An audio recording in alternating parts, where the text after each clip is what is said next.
দীপা অর্জুনকে বলল, আমি তোমাকে আমার বড় দাদার মতো দেখি, আর তুমি কি না ছি, আমার বাড়ি থেকে বের হয়ে যাও। হ্যাঁ বন্ধুরা, অনুরাগের ছোঁয়ার আগামী পর্বগুলোতে ঠিক এমনটিই ঘটতে চলেছে। বিস্তারিত জানতে হলে ভিডিওটি না টেনে সম্পূর্ণ দেখতে হবে।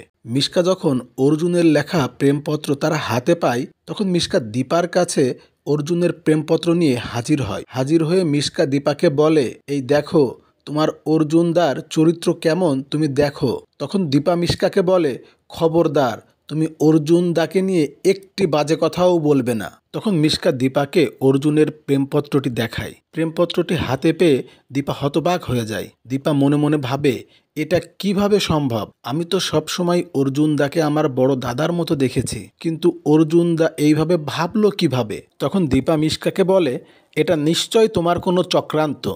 তখন মিশকা বলে, তুমি অর্জুনকে জিজ্ঞেস করে দেখো। তখন দীপা অর্জুনকে বলে, অর্জুনদা এটা কি? এটা তুমি কেন লিখেছ? তখন অর্জুন বলে, দীপা আমি তোকে খুব ভালোবাসি, আমি তোকে সত্যিই খুব ভালোবাসি। তখন দীপা বলে, ছি, আমি তোমাকে আমার বড় দাদার মতো দেখেছি, আমি তোমাকে আমার বড় দাদার মতো সম্মান করেছি, আর তুমি কিনা আমাকে এই সমস্ত কথা বলছো? ছি অর্জুনদা, তুমি আর তোমার এই মুখ আমাকে কখনো দেখিও না।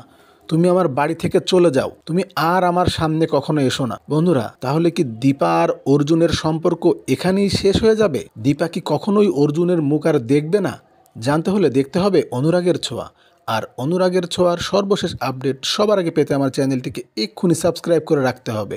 সবাইকে অসংখ্য ধন্যবাদ।